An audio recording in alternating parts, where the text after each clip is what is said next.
Terus kalau kita mau berdebat yang model apa? Bahkan Nabi dulu menyebarkan wahyu, menyebarkan agama itu sampai diracun, dihujat, dicela, dicaci. Itu sudah biasa. Kalau kalian memperoleh ilmu baru, memperoleh hal yang lebih tinggi, makom yang lebih tinggi, dihujat, dihina, itu biasa. Makanya jangan heran ketika ada netizen, ketika sudah berbeda persepsi itu saling menghujat, saling menghina, itu biasa. Halo teman-teman semua, Assalamualaikum warahmatullahi wabarakatuh. Berjumpa lagi dengan saya Hidayat ya. Lama saya tidak membuat video untuk channel Wasilah Kehidupan karena berbagai aktivitas saya yang cukup padat teman-teman, dimana saat ini saya harus menyelesaikan sebuah studi yaitu S2 di salah satu universitas di kota saya. Dan juga selain itu ada disibukkan dengan beberapa kegiatan yang menuntut saya untuk melakukan kegiatan itu di beberapa waktu yang mungkin sampai kadang lembur-lembur seperti itu.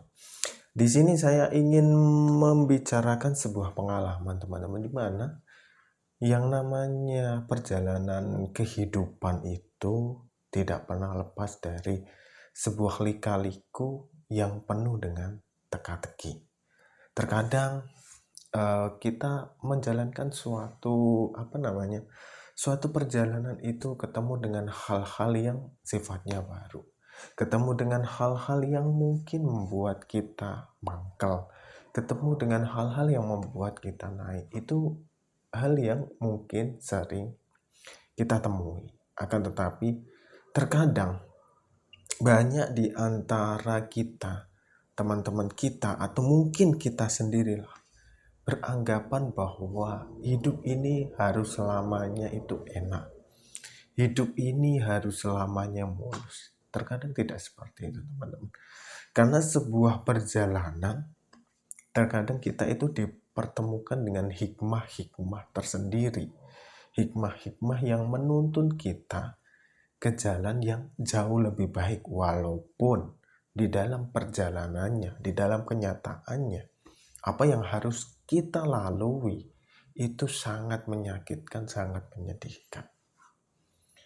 Ingat teman-teman bahwa setiap orang itu tidak lepas dari beberapa hal yang membuat dia itu merasa, oh hidup saya kok begini ya, oh saya kok bisa mengalami ini ya.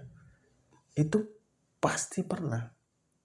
Dan ingat bahwa manusia itu pasti pernah melakukan sebuah kesalahan yang mungkin dirinya itu sengaja atau tidak sengaja. Jangankan kita, nenek moyang dari manusia sendiri yaitu Nabi Adam itu mengalami peristiwa yang seperti ini. Beliau diturunkan dari surga karena apa? Karena buah kuldi. Begitu juga iblis. Iblis itu kan dulunya kan malaikat. Malaikat Azazil kan, yang karena kesombongannya dia diturunkan dari surganya Allah. Lah terus kita manusia itu siapa? Sudah sombong iya, iri iya, dengki iya, hasut iya, kikir iya. Udahlah lengkap lah. Kalau dibandingkan dengan yang namanya iblis tersebut, kita jauh lebih di bawah. Tapi terkadang kita sebagai manusia ini loh, sok-sokan bahwa merasa diri ini yang paling suci. Bahwa kita akan masuk surga, kita akan memperoleh surga A, surga B, surga C. Seperti itu. Bahkan kita sering memperdebatkan sebuah keilmuan yang kita sendiri itu tidak pernah menyadari keilmuan tersebut. Contohnya apa? Ada dua orang. Yang satu masih belajar bahwa sholat itu harus begini, sholat tata caranya begini, begini dan begini. Terus yang satu orangnya sudah belajar makrifat, Misalnya ya, dia misalnya sholat karena dia mengerti bahwa sholat itu ada hal-hal yang penting dan hal-hal yang disunahkan, maka dia karena keterbatasan waktu, dia melakukan hal-hal yang wajib saja, yang sunnahnya ditinggal. Dan si orang yang belajar tadi di makom syariat dan di makom ma'rifat, ini dia mendebatkan orang yang belajar di makom ma'rifat ini dengan dalih kitabnya apa, sumbernya dari mana, seperti itu. Nah, hal-hal seperti ini loh, sebenarnya itu hal yang tidak penting untuk kita perdebatkan. Bahkan kitab yang menjadi rujukan kita dalam memperdebatkan hal tersebut itu cenderung hasil dari keilmuan, baik itu riset, baik itu pemikiran, baik itu musyawarah yang dilakukan oleh imam-imam zaman dahulu yang kecenderungannya adalah seorang sufi, orang yang sudah menekung di dalam keilmuan ma'rifat. Dan kita menjadikan rujukan untuk berdebat orang yang sudah ke makom arahnya ke sana. Bahkan kita sendiri di Indonesia bukan menyalahkan. Mazhab ada berbagai mazhab. Yang masing-masing mazhab itu membenarkan golongannya masing-masing. Itu sama-sama agama Islam loh. Bukan agama di luar Islam. Itu sama-sama membenarkan agama atau mazhab yang dimiliki masing-masing. Terus kalau kita mau berdebat yang model apa? Bahkan Nabi dulu menyebarkan wahyu, menyebarkan agama itu sampai diracun, dihujat, dicela, dicaci. Itu sudah biasa. Kalau kalian memperoleh ilmu baru, memperoleh hal yang lebih tinggi, makom yang lebih tinggi, dihujat, dihina, itu biasa. Makanya jangan heran ketika ada netizen, ketika sudah berbeda persepsi itu saling menghujat, saling menghina, itu biasa. Kalau saya sendiri tidak suka dengan celaan itu, tidak suka dengan hinaan itu, aku no comment. Kalau itu masih wajar, masih bagus, saya biarkan. Tapi kalau sudah hal-hal yang bersifat negatif dan itu menjadi sebuah sugesti yang mensuges negatif, langsung saya hapus atau saya blok sekalian. Itu yang saya lakukan. Aku tidak mau terus kebanyakan berdebat ini dan itu, karena hal-hal seperti itu tidak penting lah untuk aku kan gitu. Toh dia menghujat, keuntungan bagi saya apa? Dan saya menjelaskan kalau dia tidak suka apa yang dia inginkan, kan tidak akan bisa menjelaskan. Bahkan setelah Abu Bakar itu kan ada yang namanya sahabat, ada Umar, Utsman, Ali. Itu rata-rata mereka itu terbunuh gara-gara percecokan yang tidak penting seperti ini. Perebutan kekuasaan lah, perebutan jabatan lah, perebutan ideologis lah, dan lain sebagainya. Itu saudara atau sahabat dari Nabi Muhammad menjalankan atau mengalami hal seperti itu. Dan keturunan juga seperti itu. Oleh sebab itu, pada zaman dahulu yang namanya wali itu cenderung mereka bersembunyi.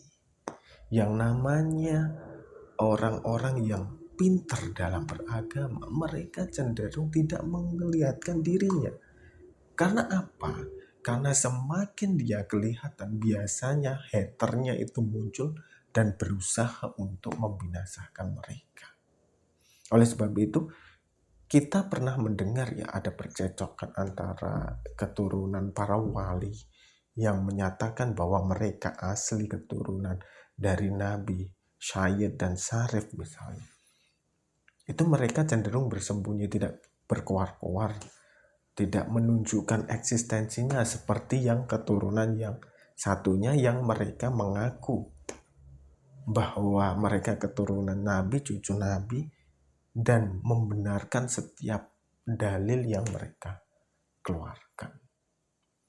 Tanpa adanya suatu perhitungan-perhitungan, dan akhirnya semakin kesini dibongkar satu persatu bahwa ada ini, ada ini, ada ini. Nah, bagaimana kita menghadapi seperti itu, teman-teman? Kita sebagai orang biasa, jika kita memiliki guru, kita ambillah pelajaran dari apa yang diberikan dari guru kita.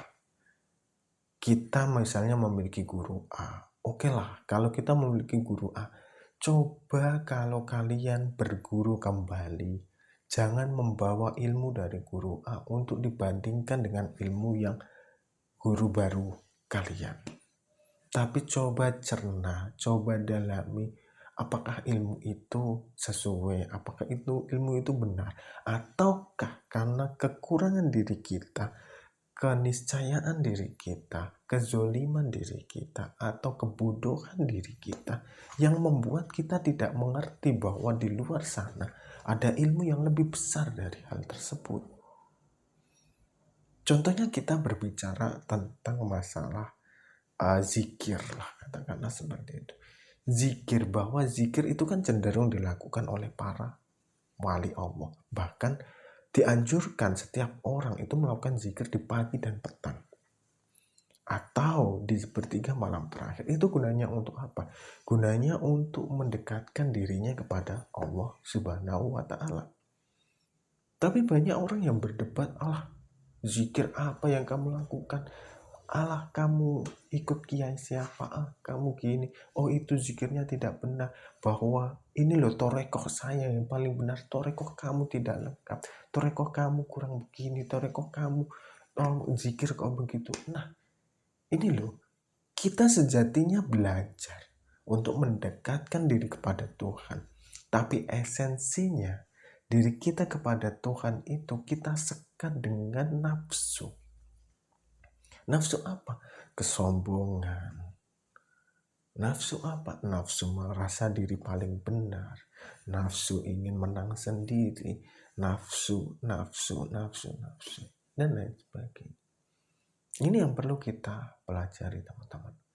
Bahwa di setiap ilmu itu pasti memiliki sebuah hikmah. Aku pernah ditanya oleh seseorang yang juga katanya sering menonton video-video yang saya sampaikan. Dia berkata bahwa ketika dia menjalankan apa yang saya arahkan atau saya bicarakan, ternyata benar apa yang saya arahkan kejadian. Tapi banyak orang yang menghujat dengan dalih A, dalih B, dalih C. Karena apa? Karena mereka sendiri tidak menjalankan apa yang saya maksudkan. Mereka cenderung menghujat karena persepsi mereka masing-masing. Nah, ini loh, bahwa sesuatu itu sebenarnya ada hikmah kalau kita mau menerima. Tapi kalau kita tidak mau menerima apapun yang dijelaskan, itu tidak akan bisa diterima. Seperti itu, teman-teman. Misalnya seperti ini. Kalian meyakini bahwa ada Tuhan. Lah, alasan apa kalian bisa meyakini bahwa ada Tuhan? Bukankah Tuhan itu tidak ada? Tapi kenapa kalian meyakini bahwa ada Tuhan? Padahal kalau kita berbicara tentang jin, berbicara tentang sedulur papat misalnya, berbicara tentang khorin, berbicara tentang roh, berbicara tentang malaikat, kalian cenderung lebih tidak meyakini itu. Nah, ini kan esensinya sama. Seperti zaman dahulu ketika orang-orang menggunakan jin sebagai bala bantuan, misalnya untuk membangun misalnya candi, membangun apa. Menurut ceritanya seperti itu. Dan kita saat ini memusyrikkan, mengharamkan. Iya, boleh mengharamkan. Tapi saat ini ada AI. Bahkan di luar negeri ada mobil yang bisa jalan sendiri tanpa ada yang nyetir, yaitu manusia.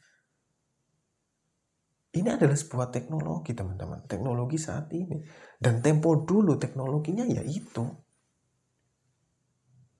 Nah, terus sekarang dia kan tidak memberi makan. Memberi makan atau tidak itu urusan kalian. bahwa teknologi saat ini itu diberi makan dengan baterai listrik. Dan teknologi zaman dulu katanya diberi makan dengan minyak, kan seperti itu. Itu adalah sebuah teknologi, sebuah peradaban. Jangan berkata kalau di zaman dahulu ada yang namanya ilmu Grogo Sukmo atau menembus dimensi alam. Next, di episode yang akan datang itu ada yang merogoh sukmo tapi dilakukan dengan sebuah teknologi. Mungkin adalah pintu kemana saja.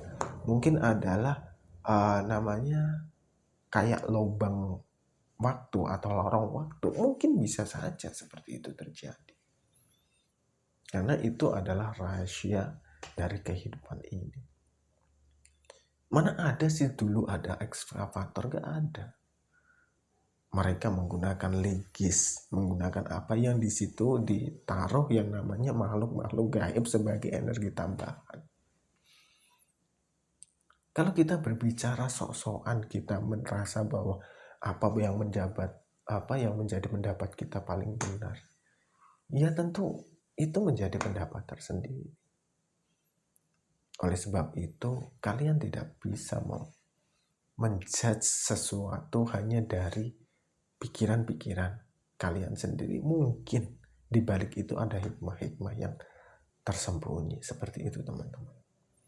Dan kita tadi berbicara apa? Kita tadi adalah berbicara tentang bagaimana sih diri kita itu menerima mindset, menerima sesuatu yang ternyata itu sesuatu yang baru dan kita belum mengetahui ilmunya. Apapun yang kalian dapatkan secara baru itu lebih baik itu ditelaah dulu. Jangan keburu untuk menjudge, jangan keburu untuk menghujat, jangan keburu untuk menyangkal. Mungkin ilmu kita yang kurang dalam. Maka dengan hal demikian kalian akan mendapatkan ilmu yang jauh lebih dalam. Seperti itu teman-teman. Semoga bermanfaat dan sampai jumpa di video selanjutnya. Wassalamualaikum warahmatullahi wabarakatuh.